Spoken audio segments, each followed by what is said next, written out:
출근길 말씀과 동행하는 출동 큐티의 진규선 목사입니다. 오늘 함께 나눌 말씀은 마태복음 13장 18절에서 30절입니다. 제가 낭독하겠습니다. 그런즉 씨 뿌리는 비유를 들으라. 아무나 천국 말씀을 듣고 깨닫지 못할 때는 악한 자가 와서 그 마음에 뿌려진 것을 빼앗나니 이는 곧 길가에 뿌려진 자요. 돌밭에 뿌려졌다는 것은 말씀을 듣고 즉시 기쁨으로 받되 그 속에 뿌리가 없어 잠시 견디다가 말씀으로 말미암아 환난이나 박해가 일어날 때에는 곧 넘어지는 자요. 가시떨기에 뿌려졌다는 것은 말씀을 들으나 세상의 염려와 재물의 유혹에 말씀이 먹혀 결실하지 못하는 자요.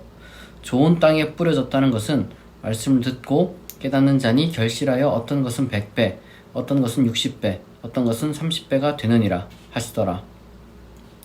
예수께서 그들 앞에 또 비유를 들어 이르시되 천국은 좋은 씨를 제밭에 뿌린 사람과 같으니 사람들이 잘 때에 그 원수가 와서 곡식 가운데 가라지를 덧뿌리고 갔더니 싹이 나고 결실할 때에도 가라지도 보이거늘 집 주인의 종들이 와서 말하되 주여 밭에 좋은 씨를 뿌리지 아니하였나이까 그런데 가라지가 어디서 생겼나이까 주인이 이르되 원수가 이렇게 하였구나.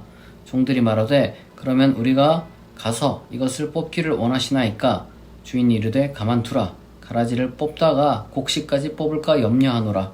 둘 다 추수 때까지 함께 자라게 두라. 추수 때에 내가 추수꾼들에게 말하기를 가라지는 먼저 거두어 불사르게 단으로 묶고 곡식은 모아 내 곡간에 넣으라 하리라. 아멘. 어제 이어서 이제 씨 뿌리는 비유에 대한 해석과 그리고 또한 또 다른 비유가 이렇게 이제 가라지 비유라고 통상적으로 불리는 그 비유가 나옵니다. 씨 뿌리는 비유는 사실 뭐 너무 이거 자체가 이미 해석이기 때문에 더 많은 뭐 해석이 필요하진 않은데 다만 우리가 오해의 여지가 있는 것만 제가 말씀드리면 될 것 같아요. 이게 마치 씨 뿌리는 비유를 너무 짧은 순간의 어떤 그 심리적인 현상으로만 사람들이 이제 생각하는 경우가 많이 있습니다. 예를 들면은 뭐 설교를 듣는데 지금 뭐 말씀이 잘 안 들린다. 그러면 이제 뭐 무슨 사탄이 와가지고 지금 뭐 이제 방해한다. 뭐 이런 식으로 이제 생각하는 거죠. 그러나 사실 이 말씀은 그런 어떤 그 듣는 사람의 심리적 상태라든지 그래서 우리가 어떻게 이제 마음 자세를 뭐 가져야 된다거나 뭐 그런 것을 이야기를 한다기보다는 이건 지금 제자들을 향해서 하는 말씀이거든요. 그러니까 이미 제자들은 사실은 그 자기 마음에 어떤 그 뭐랄까 이제 하나님의 말씀이 심겨진 사람들입니다. 이미 심겨진 사람들이 이런 비유를 하는 이유가 뭐냐면은 지금 너희들이 세상에 나아가서 이제 말씀을 전하고 천국 복음을 전할 때에 뭐 비율적으로 얘기하자면은 절반 이상은 잘 듣지 않을 것이다. 이걸 지금 말씀하시는 거고 그러나 그렇게 많은 사람이 이 천국 복음을 받아들이진 않겠지만 이제 그 사람을 통해서 어떤 맺어지게 될 그 열매는 정말 어마어마할 것이다. 이 열매라는 것은 이제 사람의 숫자를 얘기하는 게 아니라 이제 어떤 그가 이루어낼 어떤 훌륭한 일들과 그 다음에 그 사람이 보여주게 될 앞으로의 어떤 그 인품, 인간으로서의 정말 그 가능성 이런 것들을 이제 말한다고 보면 되겠습니다. 뭐 여기서 우리가 뭐 100배, 60배, 30배 이렇게 이제 뭐 여러 가지가 있는데 이걸 뭐 숫자적으로 문자적으로 이해할 필요는 없고 그리고 또한 그걸 뭐 차등적으로 굳이 볼 필요는 없어요. 왜냐하면 사람마다 이걸 뭐 보여줄 수 있는 것이 다 다르다. 뭐 이런 것으로만 우리가 이제 생각하면 될 것 같습니다. 그러니까 만약에 우리가 이제 어떤 말씀을 이제 전하러 나갈 때 누군가는 처음부터 그걸 이제 거부할 것.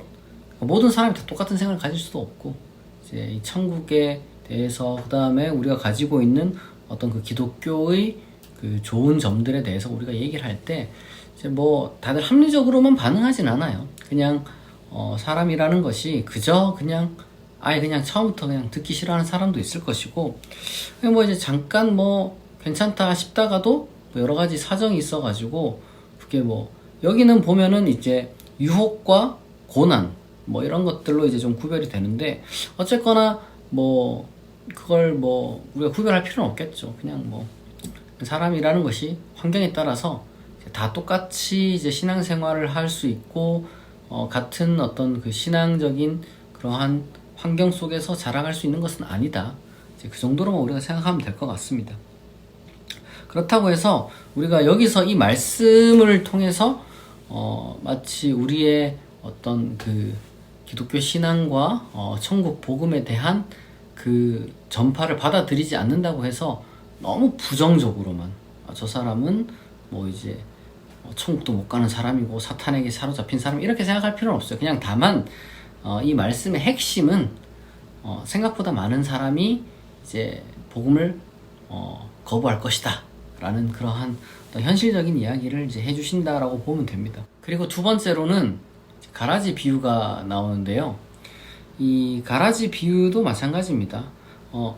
이 가라지 비유가 좀 이야기하고자 하는 것은 사실 교회 공동체 내부의 이야기예요. 이거는 이제 전자가 어떤 선교적인 뭐 그런 차원을 이야기를 했다면, 이거는 이제 공동체 내부에 이미 예수를 믿고 있는 사람들이 모여 있는 가운데서 끝까지 신앙생활을 하는데, 사실은 이 사람이 진정한 어떤 그 신앙생활의 기쁨이라든지 아니면은 적어도 이제 그 교회가 추구하고자 하는 어떤 그 생명과 사랑의 그런 가치에 대해서 공유를 전혀 하지 않고 그저 그냥 이제 교회를 이용해 먹으려고 하고, 그다음에 좀 그리고 다른 어떤 그 어떻게 보면 음흉한 목적을 가지고 이제 교회에 나와서 이제 이 교회 공동체를 망치는 사람들이 있습니다.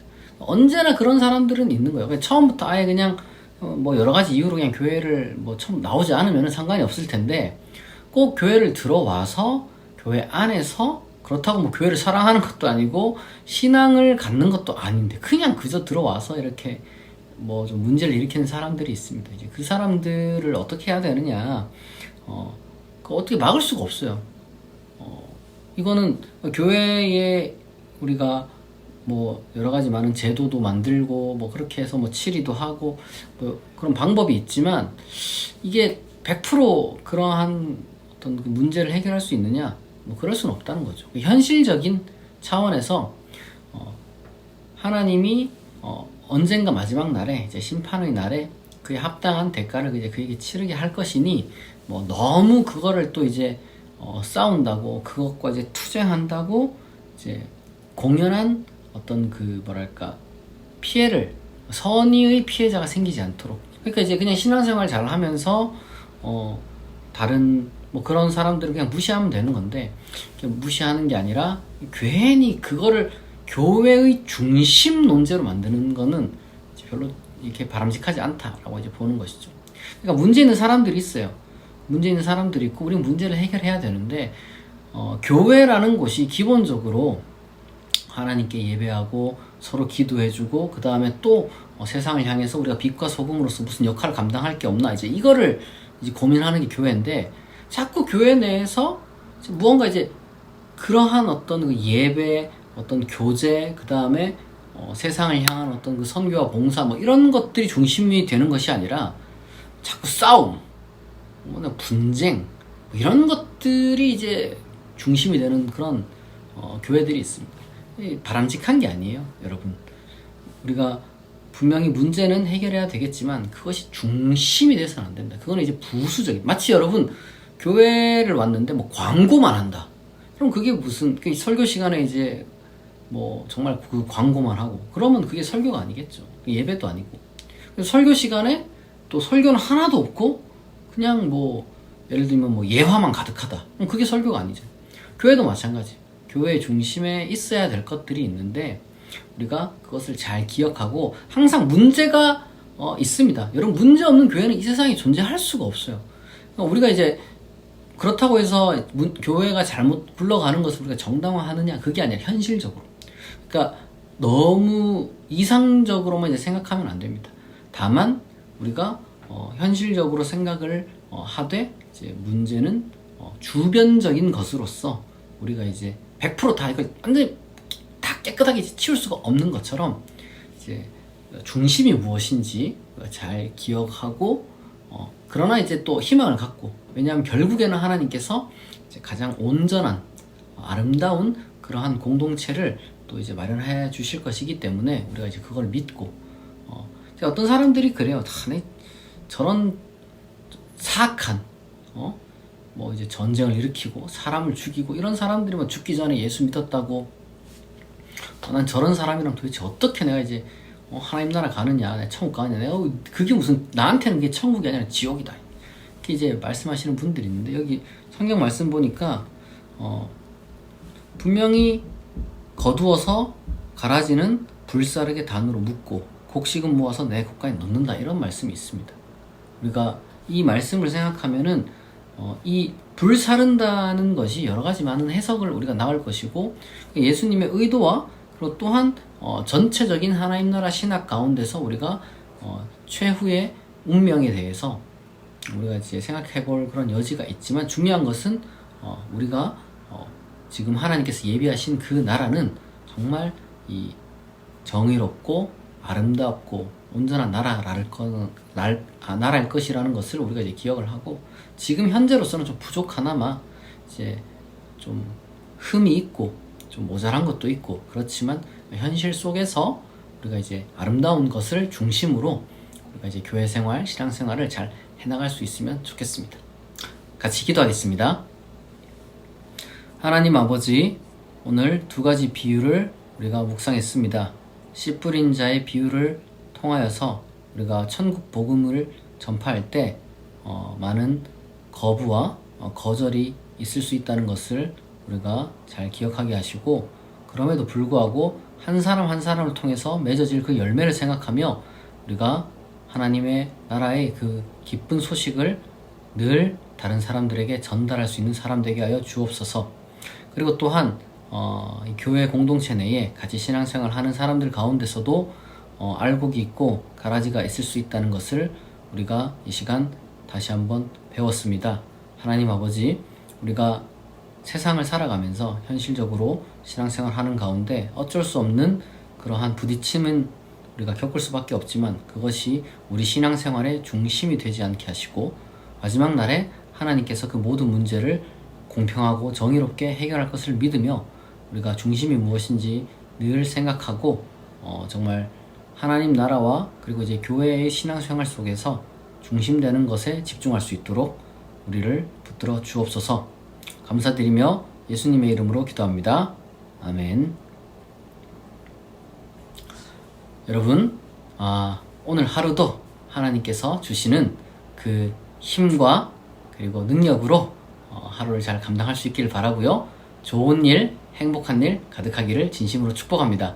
오늘 출동 큐티는 여기서 마치겠습니다. 내일 아침 6시에 다시 만나겠습니다.